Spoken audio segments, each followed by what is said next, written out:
warahmatullahi wabarakatuh. Salam. Alhamdulillah. Pada ini kalau ada waktu masukin ini masuk 3 tahun kampanye dari sekarang. Jadi saya nyatakan apa yang dikatakan oleh pembawa acara itu. Namanya orang dicalonkan siapa yang anak saya nggak boleh berpolitik, sekarang jadi wapres. Ijazah SMA-nya aja nggak ada. Itu batal, Pak. Kalau dari hukum itu yang ijazah SMA nggak ada itu batal, otomatis harus dipecat. Tapi pemecatannya berlalu gara-gara DPR-nya dikejar-kejar. Baik, pada hari ini kita bersyukur pada Allah Subhanahu Wa Taala. Kita punya waktu kurang lebih 40 menit atau 45 menit. Sebelum dimulai, Bapak dan Ibu masih ada yang belum kenal dengan saya?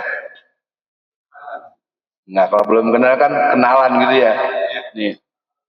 Ya, saya pikir itu hanya bahasa pertemanan saja, karena kalau keluarga besar Muhammadiyah nggak kenal dengan Alfian Tanjung kan keterlaluan. Iya, saya dalam penjara itu 4 tahun. Yang menjaga saya adalah teman-teman Kokam, teman-teman Ranting Wage. Ya. Dan ibu-ibu Ranting Wage itu memberikan saya uang dalam jumlah yang sangat besar. Baru saya berapa hari di dalam penjara, tahu-tahu datang utusan, ya, Mas Bagio dan kawan-kawan. Maaf Ustadz, kami terlambat. Saya nggak ada yang kenal. 3 yang datang nggak kenal. Tahu-tahu dikasih saya uang 7 juta. Ini banyak, Pak. Nggak apa-apa Ustadz. Emang saya siapa? Ya, ini titipan dari Ranting. Nggak sampai 2 pekan datang lagi, Bu. Memberi saya 20 juta. Saya merasa, kata mereka, udahlah Ustadz, jangan cerita. Kita tidak meragukan bahwa Ustadz adalah kader angkatan muda Muhammadiyah.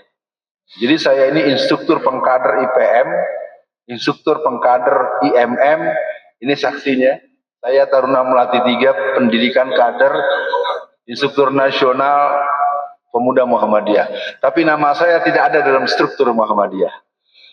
Siapa yang salah saya nggak tahu, ya, yang jelas nggak penting. Yang penting sekarang kita mulai. Kajian kita hari ini, kita akan membincangkan tentang 5 hal strategis untuk umat Islam. Saya mencoba memanfaatkan 45 menit dan saya akan mengawali dengan membaca sebuah ayat, dan ayat ini menjadi perhatian buat kita. A'udzubillahi minasyaitonirrajim. Bismillahirrahmanirrahim. Wal yaksal lazi law taraku min khalfihim zurriyatan di'afa khafu alaihim falyattaqullah wal yaqulu qaulan sadida. Ayat ini mengatakan kepada kita, hendaklah mereka takut orang-orang yang seandainya mati meninggalkan setelah mereka keturunan yang lemah. Mereka khawatir terhadapnya, maka bertakwalah kepada Allah dan berbicaralah dengan tutur kata yang benar untuk menjaga hak-hak keturunan mereka. Hari ini hari Ahad, betul? Coba tengok kiri kanan, ada berapa cah nomnya? Ada berapa yang usianya 17 sampai 25 tahun? 0. Ada. Dan ini bukan hanya di sini, ini di seluruh Indonesia. Saya mulai keluar dari penjara tanggal 10 bulan Oktober 2019. Sudah lama ternyata, sudah 6 tahun di penjara, tahun 2017, 4 tahun vonis. Hari kedua saya di luar, istri saya meninggal dunia. Tambah semangat, karena memang itu mungkin akhirnya harus menyadari bahwa hidup tidak selamanya bersama dengan yang dicintai. Tapi kemudian saya sempat bergerak ke Aceh, Medan, Palembang, Sumatera Barat, Sumatera Utara, terus sampai ke bawah. Setiap ada pengajian seperti ini selalu ramai tanpa remaja. Biar tahu saja, se-Indonesia. Maka jawabannya, saya pikir tidak bisa kita terus diam-diam saja. Ini adalah akibat dari kita sejak zaman dulu. Kalau sekolah, anak kita sekolah, selalu kita pesan-pesan, pokoknya mama nggak mau kalau kamu nggak IPA. Ayo, jujur. Dulu anak kita kalau sekolah kan semua kita anak inginnya masuk IPA, betul? Kalau anak ada tanda-tanda akan dimasukkan ke IPS, datang ke rumah kepala sekolah. Pak, bagaimana ya biar anak saya masuk IPA? Ayo ngaku. Akibatnya anak-anak kita tidak ada yang mau jadi politisi. Orang politik itu harus ilmu sosial. Akibatnya anak-anak kita jarang yang jadi konglomerat karena ekonomi itu ilmu sosial. Akibatnya anak kita tidak tahu bahwa dia punya semangat sebagai kelompok mayoritas, nggak belajar sejarah. Jadi artinya Bapak dan Ibu sekalian, hari ini kita akan membahas tentang 5 hal strategis yang ada di umat Islam, dan saya akan mengajak kita semua menyadari ada bagian yang harus kita segera berikan solusi. Sedih kita. Remaja-remaja kita banggakan, oh anak saya sudah selesai S3-nya, udah kuliah S1 di sini, S2. Anak saya sudah hafal 30 juz Al-Quran. Sekarang anaknya mana? Tidur kan? Di rumah kan ada anaknya kan yang remaja kan? Apa anaknya di ICU semua? Bapak-bapak di rumah, ibu-ibu di rumahnya apa enggak ada anak-anak yang usia 17 sampai 25 tahun di rumah? Ada tidak? Ada. Ngapain di rumah? Paling main handphone. Alasan apa lagi kuliah? Di mana ada kuliah hari Ahad? Apa acara eskul, apakah acara hima, nah, itu juga nanti acara jam 8, jam 10 siang kok, bukan subuh-subuh. Nah, kita masuk bagian pertama. Yang pertama kita akan membahas optimalisasi dan idealisasi kelembagaan umat yang kita punya dulu. Ya, mudah-mudahan para jamaah semua, Bapak Ibu sekalian dan yang menyimak, kita menyadari betul. Generasi kita ini mengalami lost generation, padahal bonus demografi antara tahun 2025 sampai 2030 itu ada sekitar 80 juta. Yang menggarap itu para pembisnis, yang menggarap itu para kelompok-kelompok pemusik, kelompok-kelompok narkoba, kelompok-kelompok germo, kelompok-kelompok judi online, kelompok-kelompok pelacur online. Ya, jadi Bapak Ibu sekalian harus tahu di sini ada 2. Fahalhamaha fujuraha wa taqwaha. Jadi fenomena pelacur-pelacur online itu jumlahnya sudah ratusan ribu bahkan jutaan, dan dia ada di rumah kita. Satu hari saya mendapat cerita dari seorang guru di sebuah SMK titik-titik di Jakarta. Rombongan polisi mendatangi sebuah rumah, di mana di rumah itu ada seorang anak perempuan berjilbab rapi. Ternyata dia dibawakan surat, ditangkap sebagai seorang mucikari. Bapak Ibu bisa bayangkan anak SMA kelas 2 levelnya SMK sederajat didatangi, dijemput oleh polisi untuk ditangkap. Bapaknya marah, ibunya marah. Polisi, kamu salah alamat. Anak saya ini anak solehat gitu loh. Nah, dengerin ini Bapak Ibu sekalian, saya ingin katakan ceramah saya hari ini jadi renungan buat kita. Kita ini sekarang sering ditipu sama generasi masa sekarang, generasi antagonis. Karena polisi ini tetap saja ya, kita punya kritik yang keras dengan polisi. Tapi polisi itu bawa surat untuk menangkap si fulana. Saya nggak nyebut nama, saya nggak nyebut alamat, saya nggak nyebut sekolah, saya nggak nyebut daerah, takut nanti terarah ke siapa gitu. Tapi ini kejadian. Jadi ketika polisi itu membawa surat, diserahkan pada orang tuanya, bapaknya marah, polisi ditunjuk-tunjuk. Kamu ini nggak tahu, kamu anak saya ini, loh, pegang Quran terus tiap detik. Hati-hati Pak ya, saya ngomong ini tolong jadi renungan buat kalau dibuka kasus yang lain, waktunya nggak cukup nanti. Akhirnya pihak kepolisian menunjukkan nomor handphone. Tahu nggak nomor-nomor HINU Mbak? Kemudian polisi menunjukkan foto. Tahu nggak foto-foto ini? Foto anak-anak SMP, SMA. Jadi Bapak Ibu harus tahu jaringan pelacur itu dari SMP, SMA.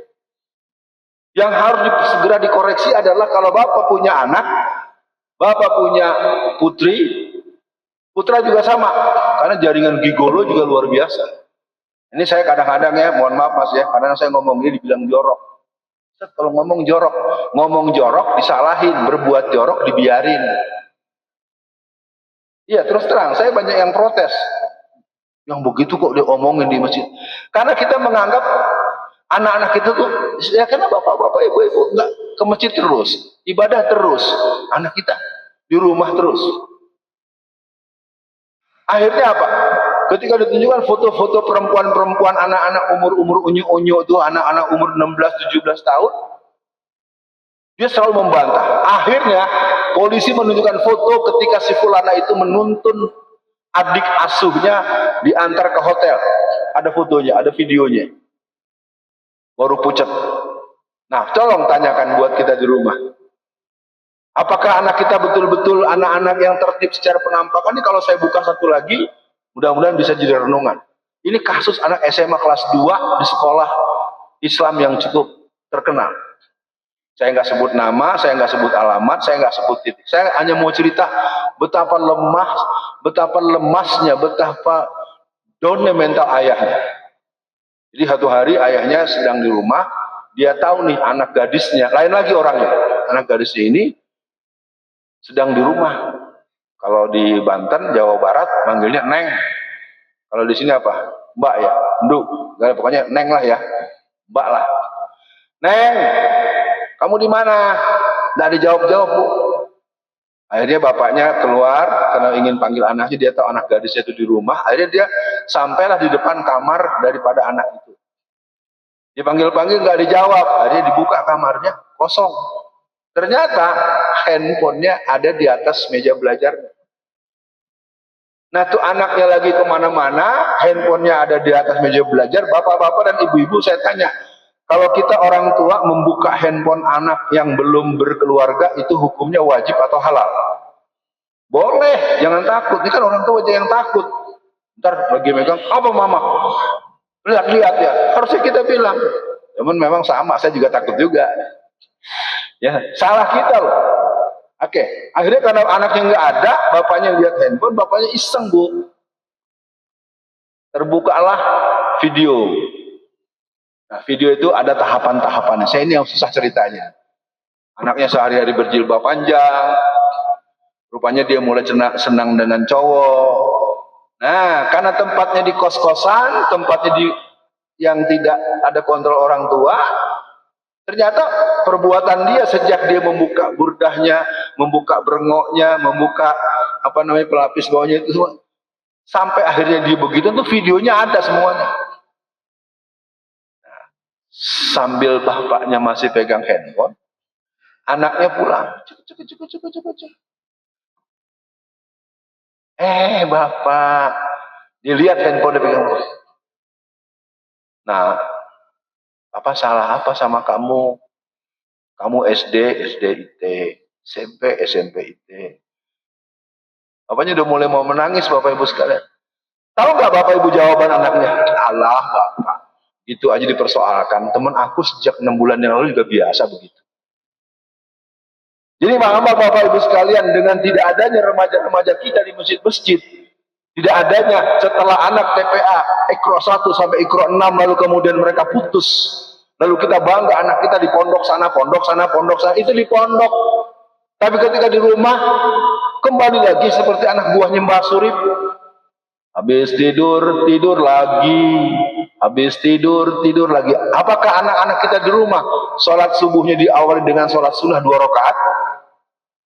Tidak, sholat pun nggak sampai setengah menit dia selesai. Tidur lagi. Kalau pulang dari masjid, udah sholat kamu? Wah, banyak melulu. Ada nggak anak yang begitu di rumah kita? Nah, itu adalah efek dari vaksinasi. Ini kalau kita bahas, seluruhnya itu ada efek. Suntikan vaksin yang diberikan di Posyandu itu sejak tahun 1965. Itu banyak orang tua yang ngerti itu dihindari. Kalau sekarang ibu-ibu malah jadi jurkam. Ibu, air rembok, bawa anak ke Posyandu, disuntik daripada rusak. Karena suntikan yang dimasukkan dalam vaksin dan imunisasi itu adalah mengandung tripsin. Tripsin itu mengandung saripati anjing, monyet, dan babi. Buktinya gampang. Sekarang kalau kita memberitahu anak-anak kita, kamu jangan gitu. Ada nggak kalau anak-anak dinasihati begitu? Itu buahnya. Atau mama apa sih? Ikut-ikut campur aja. Ada nggak yang begitu? Nah iya.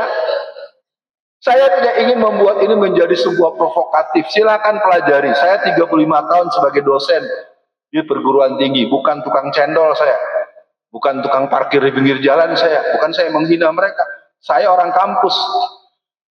Pertanyaannya adalah kenapa ketika di gereja-gereja tidak pernah ada anjuran vaksin dan imunisasi, ibu-ibu pengajian lalu teriak-teriak terus. Nggak pernah belajar itu apa yang makanya anak-anak kita tidak ada yang ke masjid. Sebab itu secara internal, secara eksternal tahun 1996 remaja masjid sudah dihabisi oleh rezim sekuler.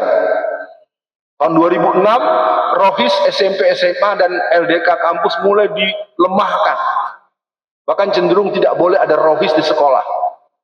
Pasti ada yang bantah, ada Ustadz, sekolah saya ada rohis. Iya, di sekolah kamu ada rohis, pelajaran agama yang diberikan oleh guru agama yang memindahkan alat belajar dari kelas pindah ke musola.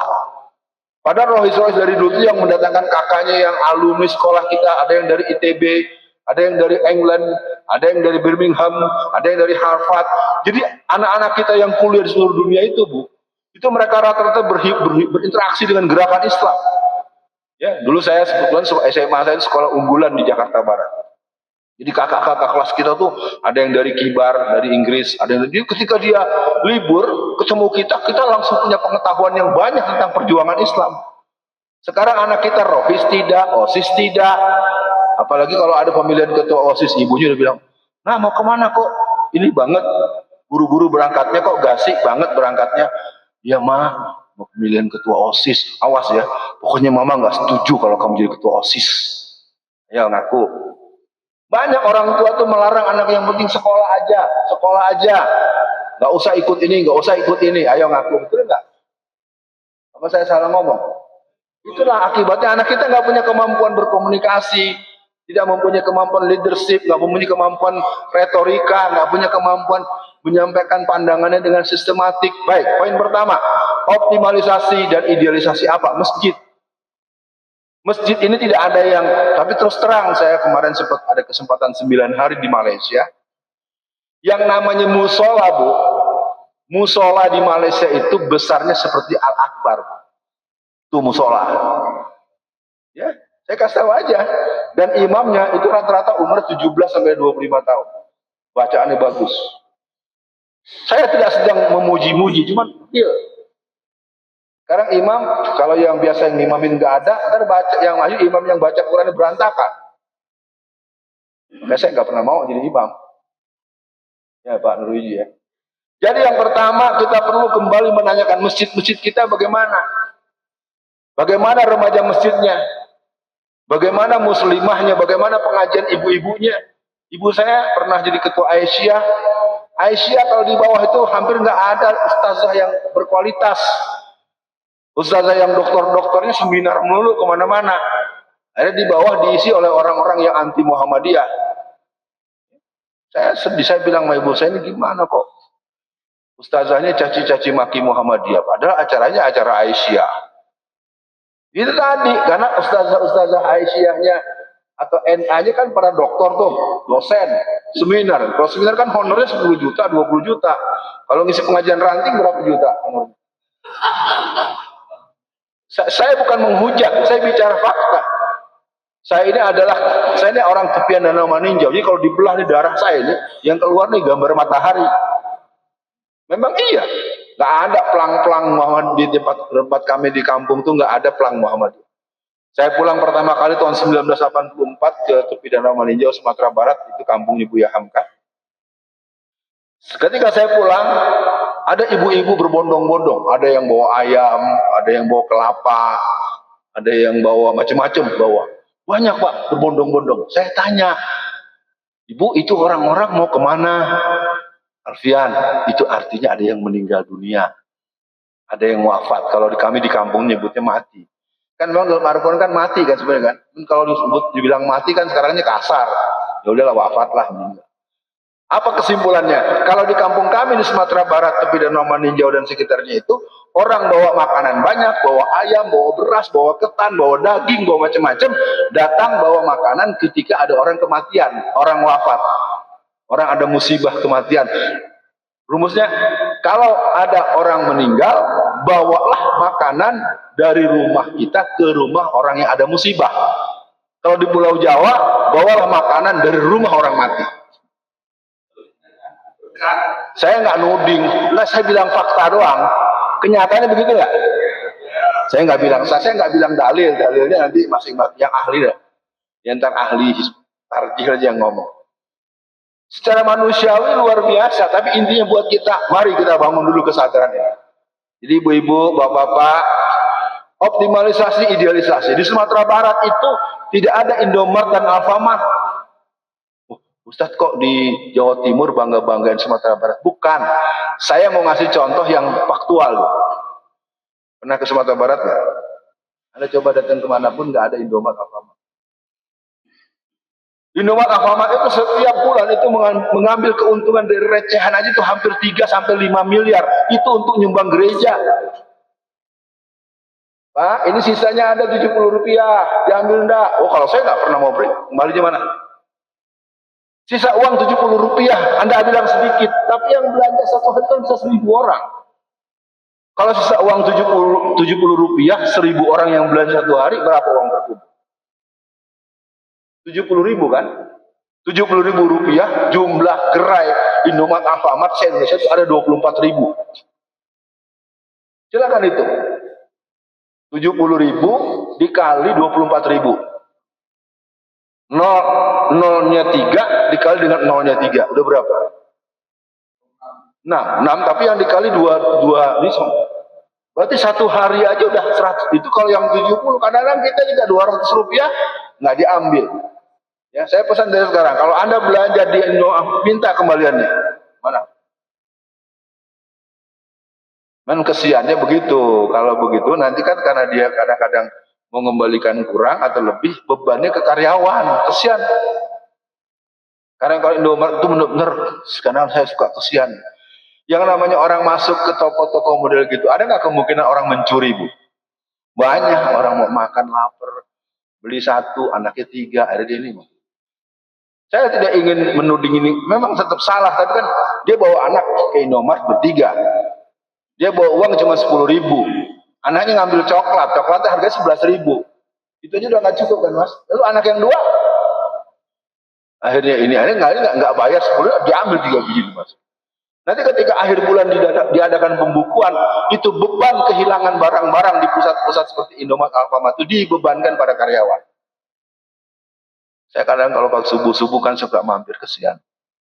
Gaji cuma 4 juta, Pak. Tapi kami punya utang kadang-kadang sampai 10 juta. Ini kan kapitalisme. Mereka kalau kita belanja nggak dikasih plastik. Plastik beli lagi. Emang dasar kapitalis liberal, udah untungnya triliunan, masih kasih plastik aja, alasannya apa namanya? Ini global, pemanasan global. Prek. Bilang aja selembar kantong plastik 200 rupiah kan gitu. 200 rupiah kalau yang belanja 1.000 orang, Mas. Berapa? Bu, 200.000 satu outlet. Kalau ada 24.000, coba Anda bayangkan. Ini kita selalu, saya bukan apa-apa ingin mengajak, ayo kita mulai bergerak, mari belajar dari orang Madura. Pernah dengar ya? Mungkin semalam udah dibahas. Madura kan pernah ada usulan dari orang-orang Cina agar toko Madura, warung Madura tidak boleh buka 24 jam. Wah, Madura dilawan, keluar caroknya kan. Akhirnya kan betul ya, udah saya bacakan semalam tuh. Dipasang spanduk Bu di depan warungnya. Toko Madura, warung Madura buka 25 jam. Hari kiamat buka setengah hari. Wah, nggak main-main. Akhirnya nggak jadi itu. Oke ya. Jadi yang pertama ada optimalisasi dan idealisasi. Bentuknya apa? Agar masjid itu di Bengkulu, waktu wali kotanya itu seorang aktivis jamaah tabligh, itu di Bengkulu itu ada program kabupaten atau kota Bengkulu itu programnya 3M, bukan miliar, Pak. Makan. Jadi dengan kesepakatan dengan anggota DPRD, dengan anggaran yang dimiliki oleh kas daerah, dibicarakan, maka di kota itu setiap, kalau nggak salah setiap hari itu ada program 3M di beberapa masjid-masjid besar. Bayangkan, Ya, subuh-subuh, ya, habis selesai makan, habis selesai sholat makan. Kira-kira kalau makannya prasmanan, menunya banyak dan enak, kira-kira masjid ini bluber nggak keluar? Iya, dan tidak dimarahi Pak, yang tukang parkir, gelandangan-gelandangan yang tidak sholat, dibiarin. Karena tiap hari dikasih makan, lama-lama malu Mas. Lama-lama, aku izin, lama-lama dia sholat. Saya hanya ingin cerita, bukan berarti ini sebuah keharusan. Minimal ada yang berbuat seperti itu. Yang kedua, revitalisasi pasar rakyat. Nanti beberapa hal. Tahun 2002, pasar Tanah Abang terbakar apa dibakar? Nggak pernah dengar ya? Saya bacakan nih ya. Pasar Tanah Abang itu katanya terbakar atau dibakar tahun 2002. Dalam hitungan hari terbakar atau dibakar pasar yang ada di perbatasan Tangerang dengan Banten. Ya. Kemudian terbakar atau dibakar pasar Senen. Setelah pasar Senen, pasar Turi. Habis pasar Turi, pasar Klewer. Pasar Turi, pasar Panimbang. Pasar Panimbang, coba bayangkan dari tahun 2002 sampai 2010, itu ada 500 pasar rakyat yang terbakar atau dibakar. Kira-kira yang benar yang mana? Hati-hati Pak. Di kasus pasar Klewer itu, gara-gara ada seorang tokoh menyatakan pasar Klewer dibakar, yang menyatakan di penjara 7 tahun, yang membakar tidak diapa-apakan. Ya, di negara kita begitu. Pelakunya nggak kena, tapi yang menyatakan sesuatu yang orang tahu. Itu pasar Tanah Abang itu, kalau Bapak Ibu mau tahu, itu adalah pusat grosir terbesar di Asia Tenggara. Mereka sewa yang namanya tempat toko 3 kali 4 meter itu 40 juta setahun. Ada pedagang nggak di sini? Biar enak ngobrolnya. Mana yang pedagang? Mana ini? Ini. Yang mana? Tinggal ngaku aja. Enggak, Pak, toko 3 kali 4 meter. Sewanya 40 juta setahun. Menurut Bapak mahal apa murah? Ya, yang nggak ngerti dagang bilang mahal. Kenapa? Di Tanah Abang itu mereka itu hanya display, hanya buat contoh. Misalnya pakaian seragam mana SD berarti merah-merah, SMP biru-biru, SMA abu-abu. Ya, dengan display itu datang dari Kebumen, datang dari Mojokerto, datang dari Lampung. Jadi tempat itu cuma tempat perjanjian, pesan berapa kontainer. Iya, sebagai contoh. Ya, memang 3 kali lipat kan sedang datang pesan. Kalau beli sendiri di sini diskonnya 60%. Ya, sama kalau bapak-bapak ibu makan dagang-dagang tuh.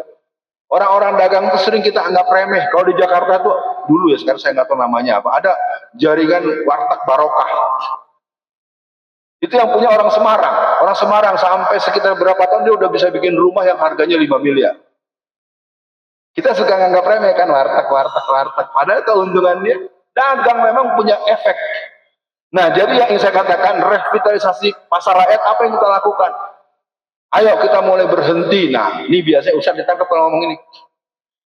Banyak ustadz ditangkap ketika menganjurkan untuk jangan belanja lagi di pasar yang saya sebut tadi.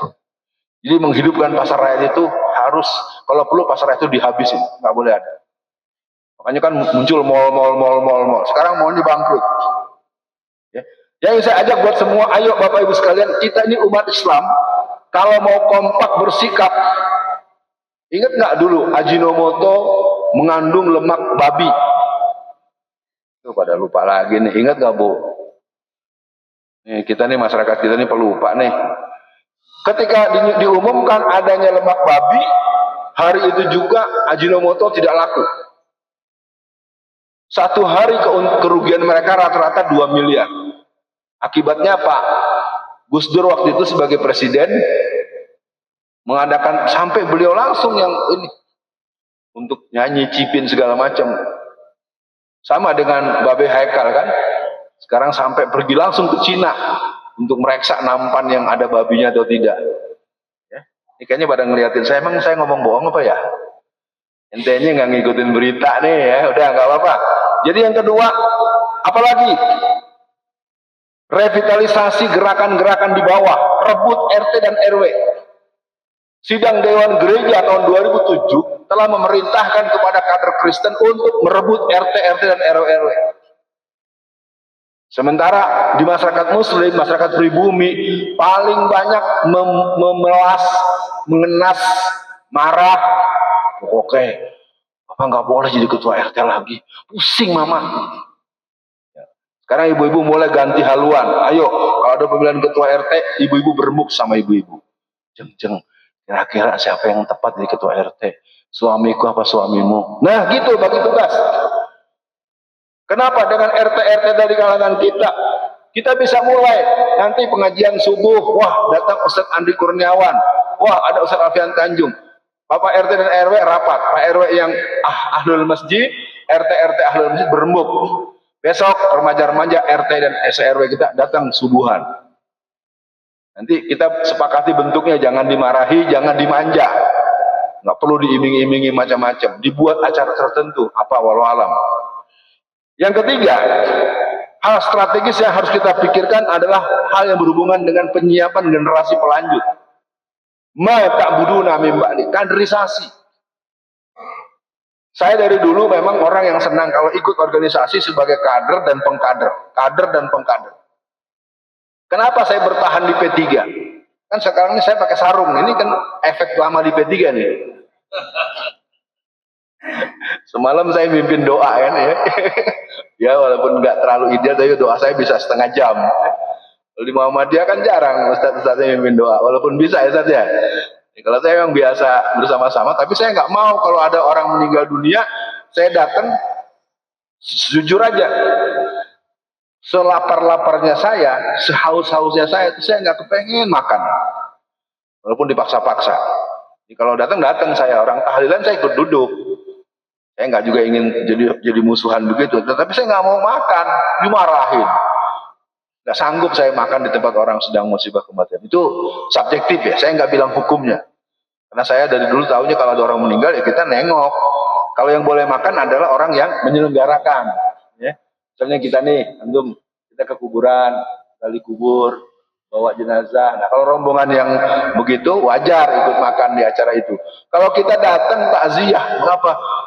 Oh, saya mau buru-buru takziah, takut kehabisan makanan. Nah, sama dengan orang-orang jagung kan? Kalau jagung kan apalagi yang undang pejabat di hotel. Kira-kira kalau untuk antri, untuk salaman dan foto-foto dengan pengantin dan berebut makanan terenak, pilih mana? Halo, makan dulu. Misalnya ini tempat pelaminan pengantin di sini. Ini makanannya macam-macam yang mahal-mahal. Mau salaman ke sini antri aja udah ada sekitar katakanlah 50 baris gitu kan. Ibu pilih mana Bu? Makan dulu apa antri dulu Bu? Ah, iya, karena kalau antri kelamaan makanannya habis ya. Itu tanda-tanda jarang makan yang mewah-mewah ya. Karena memang mahal. Saya bicara begitu memang kelakuan saya gitu juga sama. Nah kita datang belakangan Pak, antrinya kan panjang. Enggak kan tamu boleh makan duluan. Nah, kan kita lihat, wah ini kalau kita beli sendiri porsinya aja berapa nih ya. Cuman kalau saya walaupun begitu tetap cari tempat buat duduk. Ada tidak kalau ada acara jagung begitu, makannya sambil diri, ada tidak? Saya nggak mau menghukumi, cuma mau nanya, untuk apa di PAUD, untuk apa di Raudatul Atfal, untuk apa di TK? Anak-anak duduk yang rapi, tangan dilipat, baca doa. Anak-anak duduk rapi, tangan dilipat, cuci tangan, makan, baca doa. Mamanya yang akunge, yang utinge, bapak-bapak, ibu-ibu, makannya diri, tangan kiri sambil jalan, ada tidak? Ustaz Alfian, besok kajian biar Al-Hidayah, Ustaz Alfian sambil jalan-jalan. Ada nggak acara jagongan makannya di hotel-hotel mewah? Ada ya, sambil diri kan. Saya tidak bilang dosa, saya tidak menghukumi, cuma nanya ada atau tidak. Kalau ada berarti bilangin sama guru-guru di TK nanti, di PAUD nanti nggak perlu ada pelajaran adab makan, nggak ada gunanya. Yang mutinji makan sambil diri. Saya ngomong fitnah atau fakta? Lu juga besok nggak boleh diri lagi loh. Alasannya nggak ada bangku. Saya kapan hari ada salah satu keluarga saya menikah, kita bisa kok sewa 400 kursi. Orang cuma harganya nggak sampai 5.000, 4.000. Nyewa gedung 200 juga bisa. Nyewa tempat duduk yang cuma 4.000 rupiah nggak bisa. Karena kita tidak sadar bahwa kita telah melakukan amalan-amalan yang diinginkan oleh orang-orang Yahudi. Saya tidak ingin menghukumi, saya tidak berfatwa, saya tidak bilang. Menurut bapak-bapak, ibu-ibu, kalau ada orang makan, sebaiknya duduk atau berdiri? Duduk. Kenapa pada berdiri? Alasannya nggak ada kursi. Ya udah, salah siapa yang nggak tahu. Nah, kaderisasi ini tidak terjadi. Imam masjid, pengurus Muhammadiyah nih, Pak Nurwiji udah berapa tahun nih, harus ada. Kalau terus-terusan nggak ada kaderisasi namanya. Harus berani kita katakan, masa udah umur mau 80 tahun ketua Muhammadiyah terus, yang muda kapan munculnya? Wah, Ustaz Alfian nggak hati-hati ngomong begitu, nggak dipanggil lagi loh. Bapak marah nggak saya ngomong gitu? Pak Nurwiji marah nggak? Oh enggak katanya. Ini kan terus terang. Kenapa seperti di masjid-masjid dulu zaman saya 84, 86, 82, 84, 86. Saya SMA kelas 2 tuh udah khotib Jumat. Sekarang saya tanya, Masjid Al-Hidayah yang sebagus ini selama 52 pekan mana pengurus intinya? Mana yang pengurus? Anda? Enggak, saya enggak nanya ketua. Kan mesti bisa jadi bendahara, sesi ibadah mana? Udah, pengurus ya. Pak, saya tanya Pak.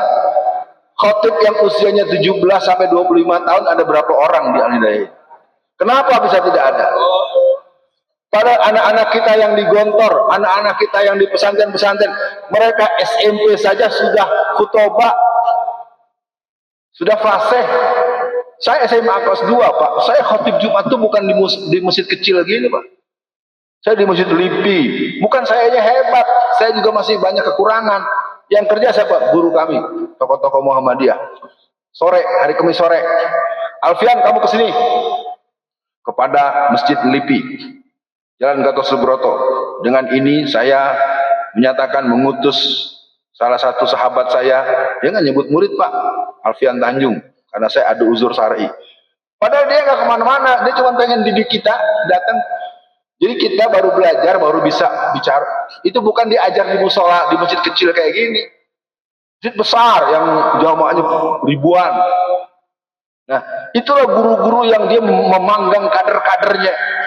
Sekarang anak kita fasih bahasa Arabnya, hafal 30 juz, tidur semua di rumah. Salah ente, kenapa nggak dipasang anak-anak di khotib? Kenapa yang tua terus takut nanti amplopnya keambil sama anak muda? Nah, itu. Bukan di sini, bukan. Saya nggak bilang di sini, di tempat lain. Harus belajar kita. Anak-anak ini jangan kalau nggak pernah dicoba bagaimana? Waktunya udah habis ya. Saya akhir yang keempat ya. Mudah-mudahan Bapak Ibu bersabar. Antisipasi kemungkinan terburuk. Kemarin rumah anggota DPR diserbu. Rumah menteri diserbu. Terbayang nggak kalau nanti satu waktu rumahnya Pak Nurwiji diserbu? Saya bukan gojekan, ini gerakan PKI sedang bangkit. Kita harus mulai berhitung, kita belajar dari Nepal. Jadi gerakan-gerakan kebencian, dendam masyarakat di bawah itu sangat luar biasa terhadap orang-orang yang dianggap orang kaya, yang dianggap tokoh, apalagi ditanamkan dendam-dendam kebencian pada orang kaya. Jadi Bapak Ibu sekalian, saya ingin katakan antisipasi kemungkinan terburuk 2029. 2029 calon presiden kita diduga calonnya Cina, wakilnya Cina. Silakan pikirkan omongan saya. Kenapa? Presiden threshold 0%. Ada partai yang baru ganti lambang dari mawar merah jadi gajah. Bapak tahu arti gajah? Gajah itu besar, dia bisa nginjek orang. Wah, injek. Itu punya siapa? Siapa bandarnya? Siapa bohirnya? Itu triliunan Pak. Saya nggak berani nyebut yang lain. Ada dua partai yang nanti nih. Kenapa saya mengumumkan menjadi calon gubernur Banten minimal Walaupun orang mentertawai saya, orang meludah, biarin. Kenapa? Target mereka 2029 adalah gubernur se-Indonesia, wali kota, bupati se-Indonesia itu 60% orang Cina. Dia udah punya uang. Siapa yang berani melawan orang Cina? Dia bisa nabrak orang, dia bisa memperkosa anak gadis di kampung orang. Kasus-kasus yang dilakukan orang Cina satupun tidak pernah ada yang ke polisi. Ingat gak ada anak Cina bawa-bawa pistol, entah bohong-bohong, bawa-bawa fotonya si Jokowi. Jokowi, gua tembak lo, gua bunuh lo. Apa ditangkap anak itu? Ya. Jadi kalau masyarakat tidak menghitung kemungkinan terburuk, sudah vaksinasi terus-terusan, anak-anak kita tuh banyak. Apa mah? Itu efek, Bu. Masuknya saripati tripsin, vaksin imunisasi. Anak-anak kita yang cenderung emosional, yang cenderung pemberang, yang cenderung melawan, yang cenderung ngeledek. Itu adalah efek fakta yang paling gampang. Dari ujung Aceh sampai ujung Irian. Kalau kajian tidak ada remaja. Karena anak remaja itu menganggap begini ini nggak penting. Di samping masalah lain ini. Mereka tidak pernah mau mendengar omongan lebih dari 2 menit. Mereka lebih beriman kepada TikTok daripada Al-Quran dan Sunnah Nabi. Terus terang, ini perangnya terlalu berat. Saya sebagai orang tua, ya karena cucu saya baru 6 ya. Jadi saya juga termasuk agak gaptek juga. Ya, dikasih handphone baru-baru bingung juga. Bisa cuma teleponan sama WA. Yang lain kan banyak aplikasi, nggak bisa juga gitu. Nah akhirnya yang terakhir, mari Bapak Ibu sekalian sebagai kesimpulan, kita mulai berpikir bagaimana masjid kita sudah bagus begini, sejuk begini, bisa berfungsi. Ibu-ibu Aisyah, bagaimana kadang-kadang ada pengajian Aisyah Semojokerto. Ada nggak Semojokerto pengajian Aisyah? Ada berapa ribu orang? 100 orang. Oh, waktu itu saya ke Palembang, itu di Palembang hampir 6.000 orang. Dan mengundang saya terang-terangan peran politik muslimah. Jadi keren gitu, nggak sekedar kalau ngaji-ngaji ini udah biasa, ustadznya udah ada, ngaji fikih udah ada, bukan nggak boleh Pak terus, tapi sekali-sekali yang ketika datang ustadz yang khusus bahasnya, emang dilarang dari mana bahas politik? Ya, kita harus menyudahi dulu. Mohon maaf kalau ada yang kurang berkenan. Saya nggak tahu, nggak pakai tanya jawab ya, nggak pakai kan? Ya sudah, karena kita mau ketemu lagi nanti pengajian kita. Tentu dosis nanti lebih tinggi lagi. Yang mau datang siap-siap agak, ya siap-siap jangan muntah aja ya. Oh, gara-gara semalam nih ketahuan. Gara-gara pakai sarung Bu suruh baca doa. Baik pemirsa, jamaah semua, Bapak Ibu sekalian, sebelum saya akhiri saya mohon maaf. Yang perlu Ibu pahami adalah kontennya, isinya gitu. Kalau gayanya memang saya begini, memang saya anak Petamburan ya. Saya Petamburan Gang Atu, Habib Rizik Gang 3. Kita emang gayanya peletak-peletok. Tapi I love you full Muhammadiyah. I love you full semua umat Islam. Jadi Pak Pengurus juga jangan tersinggung ya. Yang jelas, pahami yang dimaksudkan. Kalau performan gaya stylish mungkin memang kalau dari segi adab dan akhlak perlu dibenahi. Tetapi kalau saya berubah terlalu drastis nanti, Bapak ini nggak kenal saya nih, udah berubah gitu. Mari kita berdoa. Pertama mari kita sadari bahwa hari ini kita telah sholat subuh tadi, ada tausiah barusan, kita bersyukur Allah masih kita beri kesempatan datang ke masjid. Ada yang di rumah nggak bisa berangkat karena kursi rodanya ada tapi nggak ada yang dorongin, cucunya tidur. Terus terang kalau mau saya buka, banyak ibu-ibu suka nangis, Ustaz, saya mau ke masjid tapi nggak ada yang nganterin. Padahal di rumah ada cucunya, ada menantunya, mereka nggak mau, ngantuk, malas. Dan banyak hal yang tidak kita katakan pada orang-orang. Mari kita berserah kepada Allah. A'udzubillahi minasyaitonirrajim. Bismillahirrahmanirrahim. Asyhadu an la ilaha illallah wa asyhadu anna Muhammadan abduhu wa rasuluh. Allahumma sholli ala Muhammad wa ala ali Muhammad. Allahumma inna nas'aluka salamatan fid din wa aziratan fil ilmi wa barakatan fi rizqi wa taubatan qoblal maut wa maghfiratan ba'dal maut. Allahumma hawin alaina fi sakaratil maut wa najata minan nar wal afwa hindal hisab. Rabbana zalamna anfusana wa illam taghfir lana wa tarhamna lanakunanna minal khasirin. Allahumma alif baina qulubina wa aslih zata bainina wahdina subulas salam minaz zulumati ilan nur wa jannibna al fawahisa ma zuhara min hawa ma batan wa barik lana fi asma'ina wa absarina wa qulubina wa azwajina wa zurriyatina innaka antat tawwabur rahim. Allahumma nawwir qulubana binuri bihidayatika binuri samsika abadan abada kama nawartal arda birahmatika ya arhamar rahimin. Wahai Allah, pagi ini kami berdoa khusus buat anak-anak, cucu-cucu dan orang-orang dewasa muda yang belum sempat datang ke masjid ini.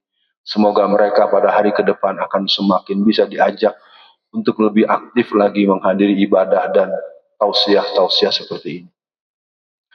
Wahai Allah, sesungguhnya banyak yang kami rasakan yang tak bisa kami katakan kepada orang-orang. Kepadamulah kami mengemis ya Allah. Kepadamulah kami mengadukan segala urusan ya Allah. Negeri kami sesungguhnya sudah dalam posisi yang hancur-hancuran.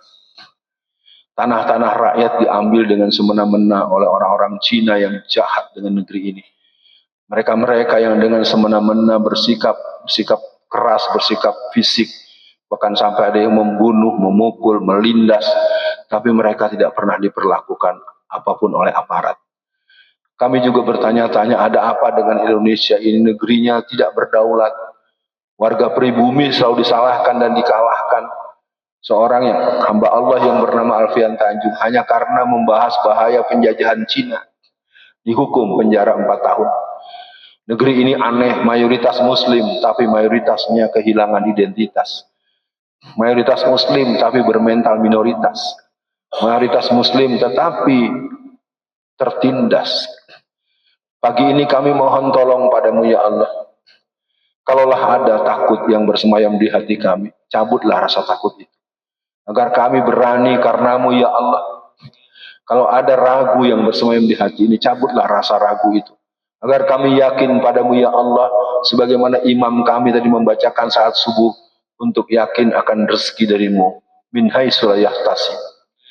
Ya Allah, kalaulah ada bentuk-bentuk kelemahan akhlak, kelemahan moral, kelemahan mental lain, kuatkanlah kami ya Allah.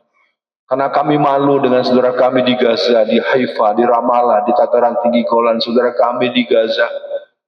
Beberapa pekan ini lebih dari puluhan ribu anak-anak bayi atau ratusan anak bayi, bahkan ribuan anak bayi yang meninggal dunia karena kekurangan gizi dan kekurangan asupan.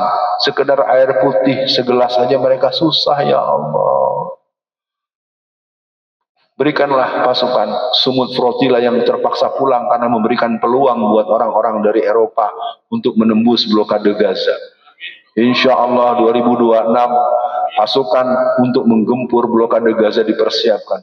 Ternyata subhanallah, terima kasih ya Allah, ternyata Pak Prabowo telah mengirimkan 4 Hercules dan lebih dari 60.000 ton makanan yang dikirimkan oleh pemerintah Indonesia. Ya Allah, tentu kami pada hari ini perlu berhitung untuk langkah-langkah kemudian, karena kami orang-orang yang sudah tidak cukup kuat untuk bergerak. Kami berharap anak-anak kami, menantu kami, dan orang-orang di belakang kami siap menjadi bagian daripada perjuangan untuk izul Islam wal muslimin.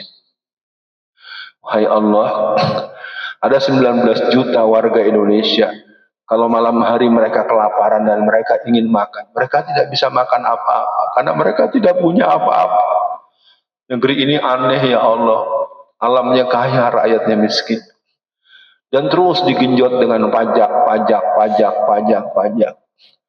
Tolong kami ya Allah, semoga gerakan-gerakan penjarahan kepada para tokoh-tokoh dan pemimpin masyarakat bisa kami deteksi dini.